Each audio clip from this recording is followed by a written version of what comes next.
So we're gonna edit everything so that I sound super smart. Like you're gonna. Yeah. Okay. Yeah. I want to be like Einstein level smart. Yeah. I don't even know how to do that. Okay. Cool. Yeah. I don't even know. Well, I know you just insert quantum physics words you just get me to like repeat some sentences and then you can speech synthesis me into saying anything. Okay. Like deep fake me. I don't know if there's audio deep faking, and if so, there is. I feel like it takes a long time. Come on. What?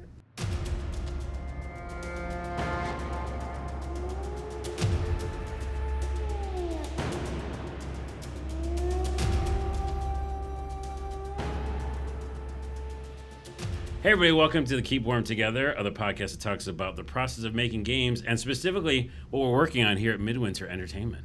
Yeah. I have a special guest with me today, an ultimate guest. Oh my God. A superb human being. Oh, I like that. Oh, wow. Never mind. Part that away. Okay. CEO, co-founder, creative director on Halo and a bunch of other games, including NBA Street, which I loved. Yeah. It's a damn good basketball game. Thanks. Mr. Josh Holmes is here. Well, hi. Hey, what's up? What's up is it's cold in here, which I find somewhat ironic since we're all about keeping warm. Keeping warm. We're keeping cold together currently. Currently. And also, there's a fan on, so we apologize to podcast listeners. We can't make it go off. That fan is part of the ambiance. Yeah. It's like it gives it like a little industrial edge in here. I guess so. It's ceiling ambiance. Yeah. Hey, I thought we would talk today about the game itself. We just got back from E3. That was fun, right? It was awesome. Yeah, it was great. It's crazy to see everybody play it. Yeah. E3 itself was weird. It was like a weird E3. But yeah. E3 goes in these like kind of crazy waves where it's like really important and it's like the biggest thing in games, and then people decide we want to kill E3, but not everyone's on board, and so it kind of starts to die out a bit, and then they're like, we need E3, and it comes back. Yeah. And so I don't know how many this is like the second or third time it seems like it's being choked out, but people were like, no, we're not going. Yeah, we're not going. Yeah, I think if it changed a bit too, like it has before, it's morphed, right?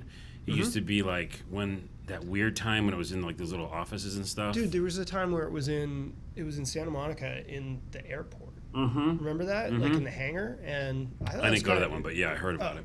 It was kind of cool. It was way small.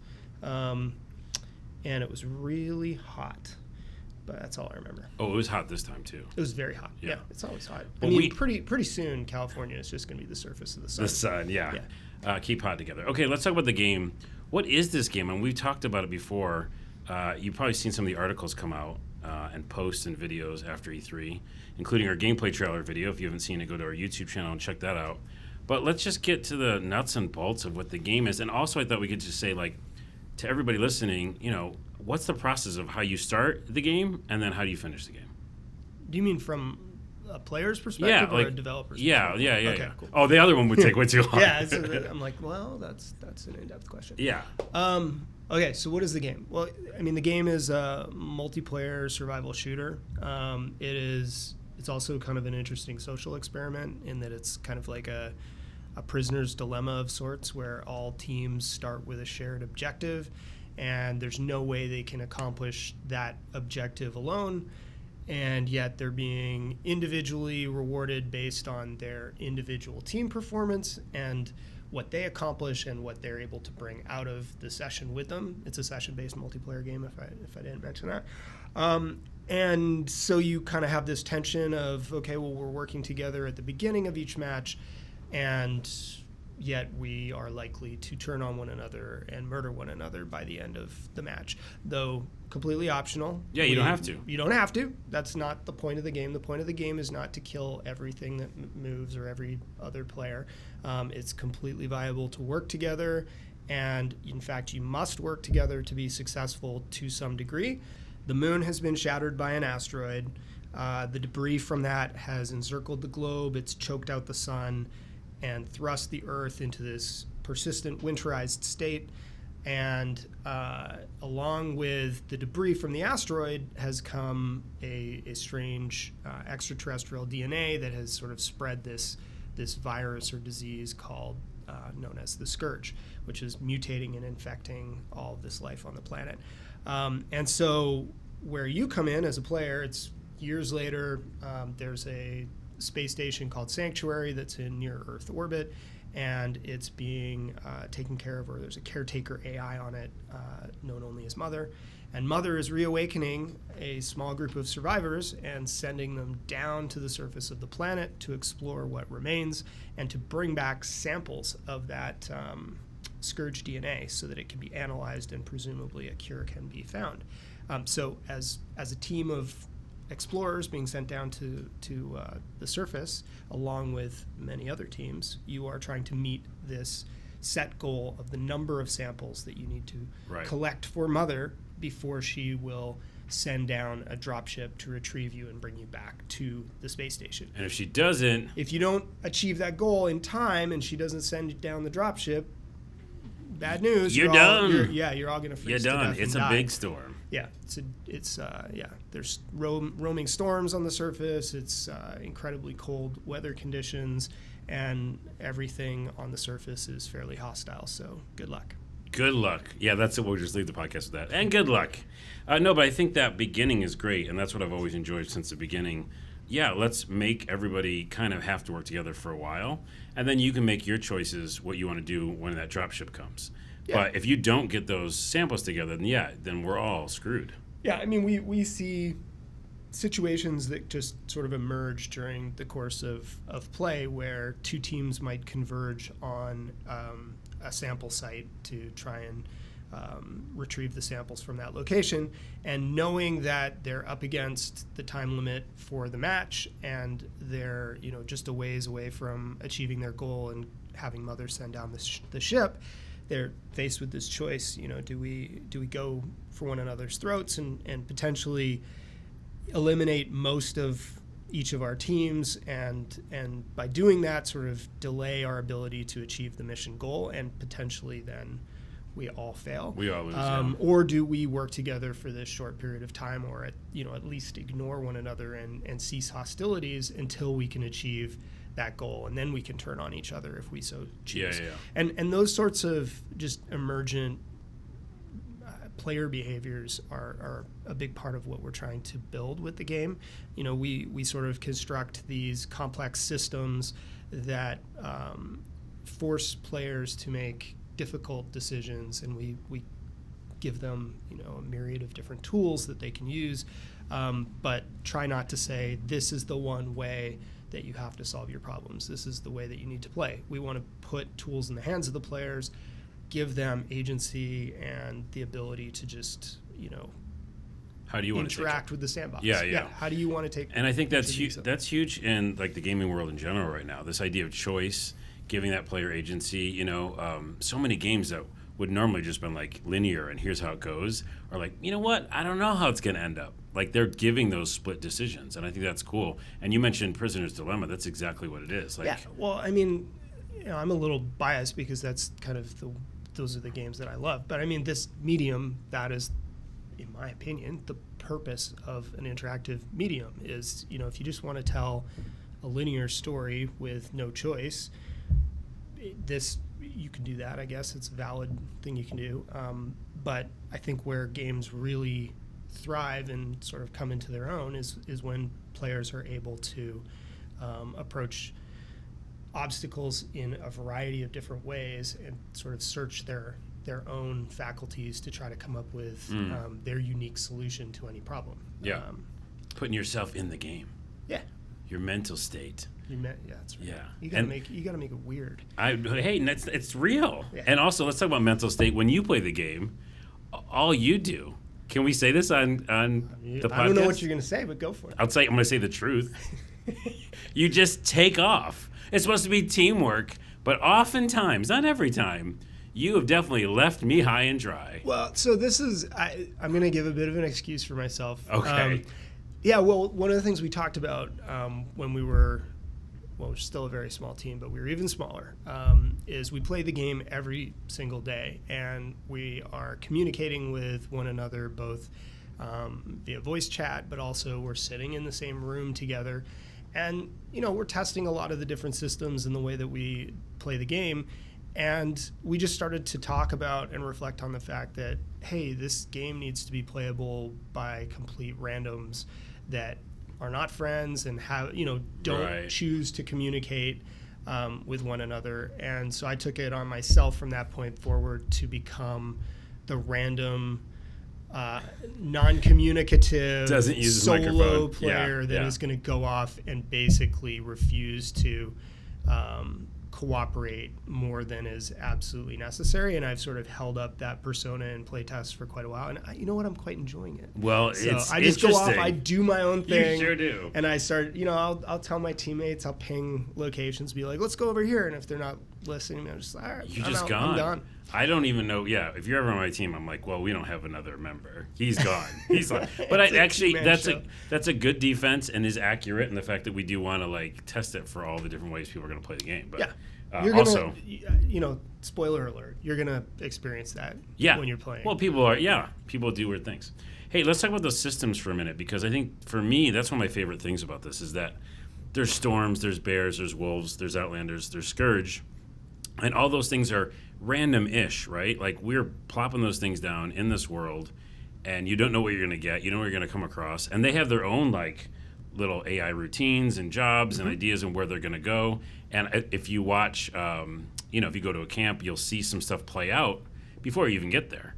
Like wolves could be attacking outlanders. You'll happen onto an outlander encampment, and they'll be in deep combat with a pack of wolves that have set upon them, or a bear that's sort of wandered into their campfire area.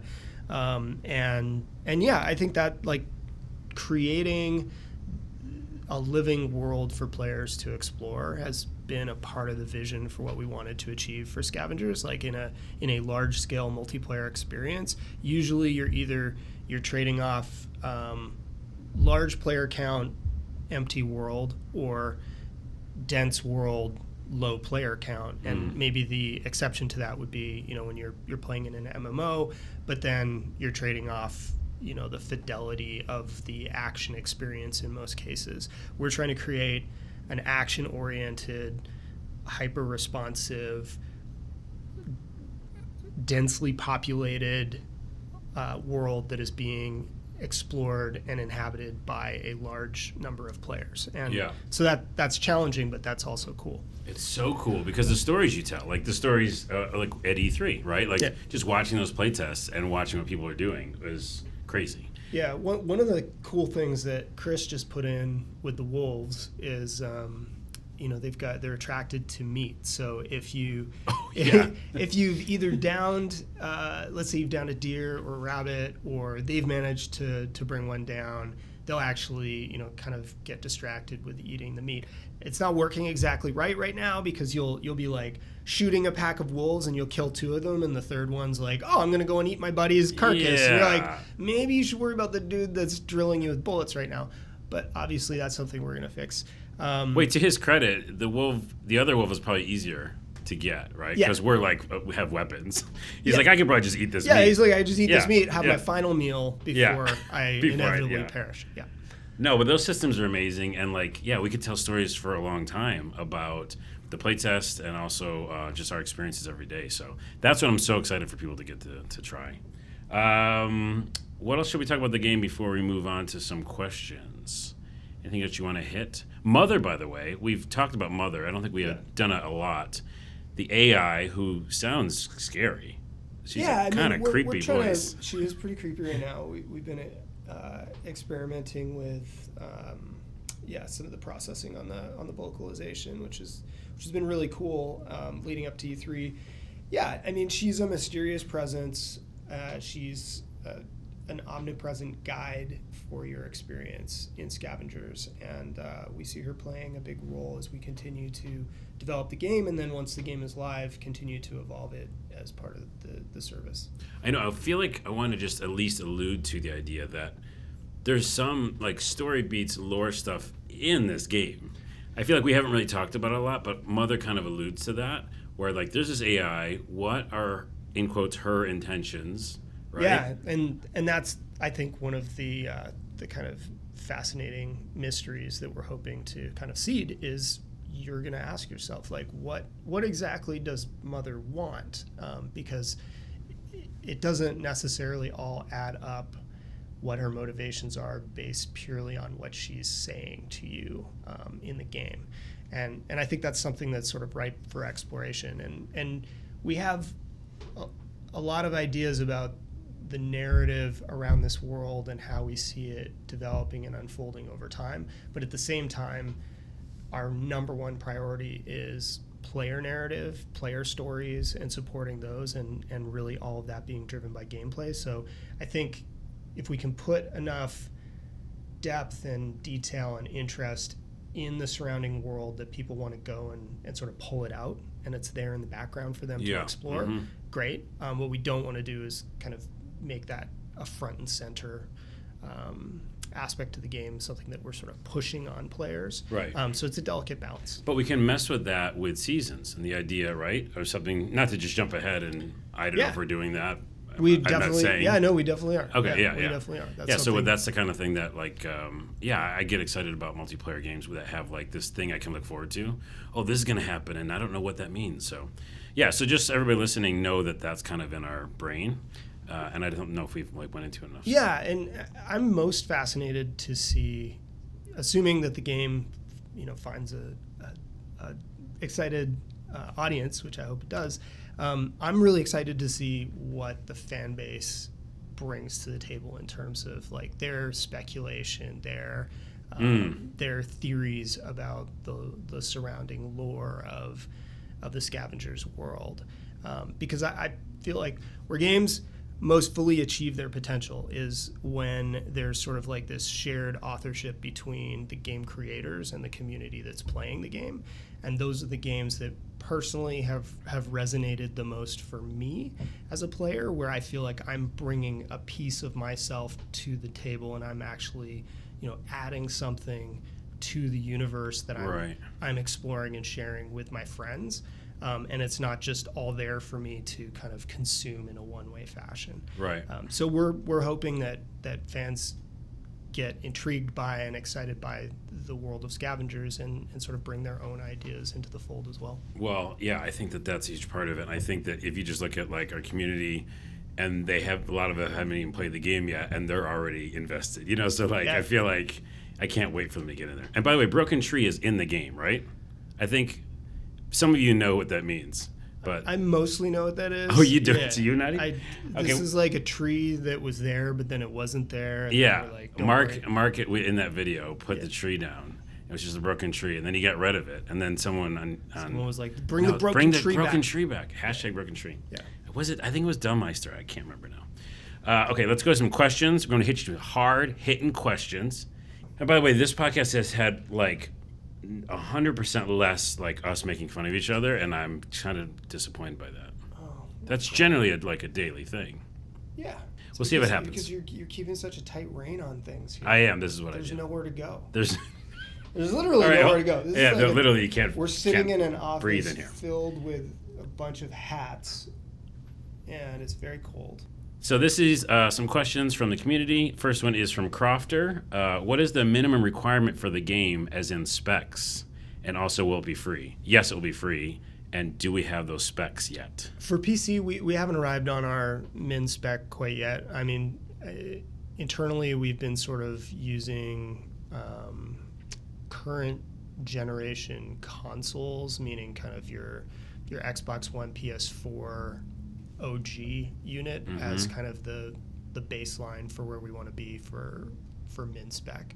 How that translates exactly into PC spec, we're still refining, but we'll have more information on that as we get closer to launch. And I think with playtest, we're going to do something like, hey, we're going to send you something you can check your specs, right? Yeah, for playtests, the specs that we require earlier on in playtest, while we're still sort of pre-optimization phase, will be a little bit higher than what we would expect you to need when we launch the game. Right. Snowball asks, I don't know if anyone has asked before, but if you die by an infected, I guess they mean Scourge, will you have to get your stuff back from your dead body or fight the infected of your old body that's also infected? That's an interesting idea. Yeah, it's interesting. We've talked a bunch internally about like infection and how do we treat infection. And right now, the way that the survival mechanics work is if you get down to minimum temperature or you're starving hungry, or you're maximum infection, you start taking damage, and eventually that damage will kill you.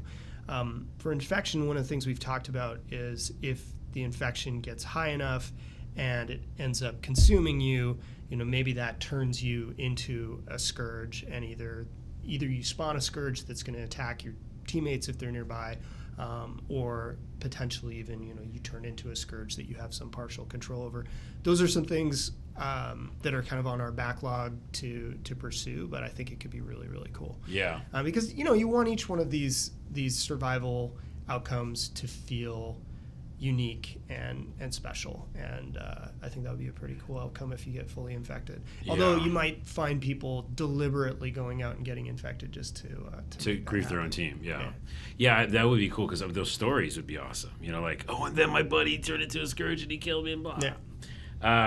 Dr. AKA RIS. What is inventory going to look like, and is there going to be some sort of crafting system? Well, yes, there's crafting. Yeah. Crafting plays a big role in the game. We have this concept of what we call a keeper, and the keeper is the robotic companion that accompanies each one of the playable characters in the game. And the keeper performs a couple of really important roles in the game. It is the source of your technologically enhanced superpower or special power or ability for your character. Each one of the characters has a unique special ability. So that would be things like, Callie's ability to cloak herself and go invisible, or Halden's ability to create a healing field that can support his teammates. So those things are enabled by your keeper. But perhaps more importantly than that is the keeper is kind of like this mobile 3D printer that moves around on the battlefield with you. And as you move through the world, the keeper is absorbing materials and resources, and you can also scrap things that you find in the world that then the keeper will absorb that scrap and those resources. And you can use those materials to have your keeper build a number of special items and objects for you during each session. So in the case of each character, they will have a unique weapon, and a weapon that can then be upgraded once it's been built. It can be further upgraded within the session. They also have a gear upgrade that they can build, a couple of tiers of that increases both the cold resistance that you have in a session as well as your survivability in battle. And then there are a number of special consumables and boosts and things that you can utilize within a session to increase your survivability. And those are things that you can put into your loadout and bring into a session. And then as you level up within a session and unlock the ability to craft these things, and you obtain the necessary resources and materials, you can build these and you can use them for yourself. You can also share them with your teammates, at least in the case of those boosts. The boosts, and items. Consumables. And those are things that you'll unlock over the course of your career in Scavengers, playing with a particular character. So each one of the characters is like a progression vessel that you can play with and level them up through the course of many, many matches and unlock these items that can be moved into your loadout. And you only have a certain number of slots that your keeper can carry into a match, so you're forced to make tough decisions about, what are the items that you want to bring the recipes for into that upcoming match. And those recipes, again, you're crafting them each session, but you're getting this ability to do that, and that's kind of that progression stuff. Correct. Yeah, you're unlocking the ability to build the thing, the recipe, if you will, that you can then put into your loadout for future sessions. Right. And then once you're in a session, you need to get the resources and materials necessary to build that thing. And you also have to unlock it, have Mother unlock the keeper's sort of requisition of that item, which just comes as you level up within a session, sort of similar to a MOBA. Yeah, the leveling, that is part of the key loop as well. So you're leveling, you're getting ready to be able to upgrade your weapons and your armor, and then that's kind of like you do that each session. Yep. But you have those different abilities. That was a question from Ahanga about character progression in the game, and what that was like. And the other question was around inventory, and basically the inventory plays in with the crafting system in that you can only carry so many items and objects at any given time. There's a fixed number of weapon slots, a fixed number of item slots. a fixed number of ammo slots. And so you're kind of managing those things as you explore the world. And then any of the things that you choose not to carry with you because you're managing that inventory, you can scrap and turn into some of the base materials and resources that your keeper uses to build other things. My thing is, as soon as I get in there, I'm scrapping all the time. I scrap everything. Everything I see. Yeah. In my persona as the person who doesn't listen to anybody, listen to anybody and doesn't support his teammates. Yes. Yeah, I take all the weapons I get my hands on and scrap them. That's true. Yeah, if you were being a good teammate. I very rarely share directly with my teammates, which we've added some things to address that behavior. Like we added some of the resource caps in the game, so you can only carry so many materials on your person within your inventory, and that's to stop jerks like me who would basically just accumulate all of the weapon parts or all of the scrap, and my teammates would be starving, and I'd be like, yeah, tough, I'm going I'm fine. over here. I got a million guns Yeah. and all the food. Hey, is that the thing where right now currently if you have too much stuff, it kind of just like drops it for you? Yeah, exactly. Okay. So if you go over something and you see, hey, for whatever reason, I can't pick up that weapon part right now, and that's because you are full of weapon parts. And so you need to either share those with your teammates, because we just added sharing, which is awesome. Yeah. So you can either share those directly with your teammates, or you can use them to craft something, and then you can start picking things up again. I always like that part where it's just like, oh yeah, we have 1 million weapons and items, and we just accept that. Since video games were like created, we're like, it's okay. We have 100 chests in our pocket. That's fine. It's fine. a big pocket. Yeah, it's many pockets. Yeah. Moving on, just a couple more. What was this one? Super Scope. I'm curious how the game will feel for players who like a certain weapon archetype. Bows, crossbows, automatic weapons, etc. And if tiers of those archetypes are comparable to others. Or by design, primitive weaponry should fall flat compared to a gun, for instance. Interesting. Yeah. I mean, our approach to the weapons is we kind of have a number of different tiers of weapons in the game. You have your kind of base tier weapons. These are things that you would find as you are exploring and scavenging throughout the world. And maybe, the slightly better version of those things would be the weapons that you're retrieving as you're taking out Outlanders and picking up, whether you're picking up assault rifles or SMGs, those types of weapon archetypes that you're picking up from them, bows. So that's sort of like your base tier weapons. And then the tier up from that would be what we call internally the wild card weapons. And these are weapons that can be loaded into any character's loadout, regardless of who that character is. And so there's like a slightly enhanced recurve bow that you can build, or there's the sidekick, which is like, a semi-auto pistol that is fairly accurate and has a good clip size. And so those are slightly better than the weapons that you're going to find just lying around in the world. And then there's your character's special weapon. And these are like unique to each one of the playable characters. Each one of these weapons occupies a particular archetype. So, for example, Halden has a strike rifle, which is a semi-auto rifle that's good at long range. And Callie has a homing bow called Heartseeker. And Jay has the best weapon of all, the Thunderblade. Currently, it's pretty damn good. And then, Jay. Yes, I how forgot can you miss? You're in love with Jay. I love his character Jay and has his an weapons. awesome weapon. Yes, it's great. And so each one of those weapons is unique to the character, and that weapon can be upgraded during the course of the session. So in the case of Halden, like right now, he can upgrade his strike rifle and add a scope and explosive rounds to it, which makes it super awesome. Yeah. And so that's part of the kind of power curve that you go through within each session. And I would say for those players who lean towards a particular weapon archetype, I would think you'd probably end up finding a character that speaks to you, that allows you to always build that archetype that you're looking for. That you feel comfortable with. Yeah. And then if you want to change it up, you'll be able to take a different character in and build their archetype as well. And I even think if you have an archetype in the very beginning, the early kind of flow of the match and each session, there's a lot of melee weapons that will help you just get through it. So even if you're not a melee guy or girl, you can like pick up a saw blade and just like make do with that. So and those are great when you're dealing with like hordes of Scourge. the Scourge that are just running at you from all directions, and you just use a baseball bat, feels good. saw blade, whatever it might be, or a thunder blade. Yeah, you'll all see soon. The A Gamer 11 says, under the assumption that weather moves as it tends to do, it'd be cool to have some sort of way to forecast storm movement in the game, so we could strategize around it. Estimate chance of getting in and out of before a storm.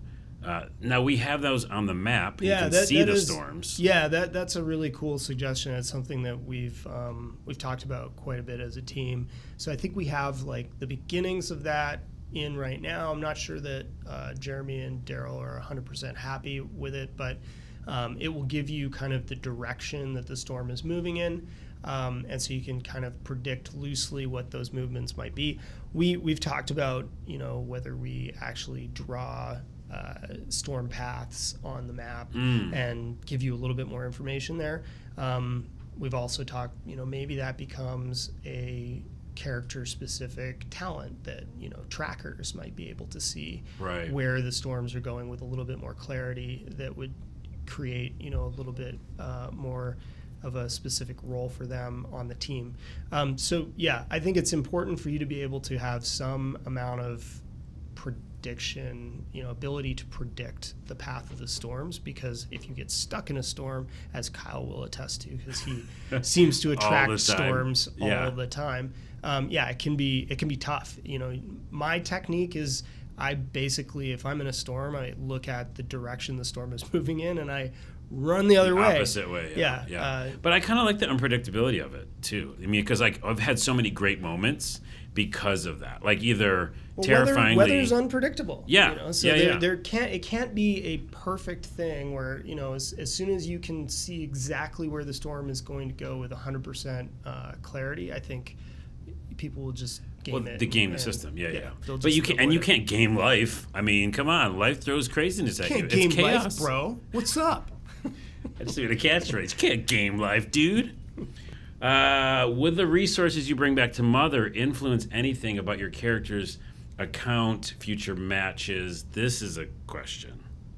Yeah, I mean, everything you're doing in the game, each session, it's going to have an impact on your meta progression, your career within each one of the characters, and so you'll be leveling that character up and unlocking things and developing your character over the course of time to get better and open new options that you can use in future matches. So it's an easy one. That's yes.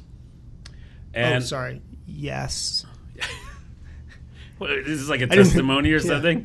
Yes. Yes, Senator. Yes, Senator. Late Night Gaming asks the last question, which is a question I have, which is something I've been actually asking for. You work here, right? I'm asking it now on the podcast. I'm like 30 feet from you. But no, it's any good. questions I ask from now on, it's just got to be on a podcast. Yeah, or it doesn't work. We can't even talk anymore. I think we shouldn't. I think we shouldn't. It's for the best. Yeah, it really is. Have you heard this podcast? Solo play, PvE. Can you go rogue and explore?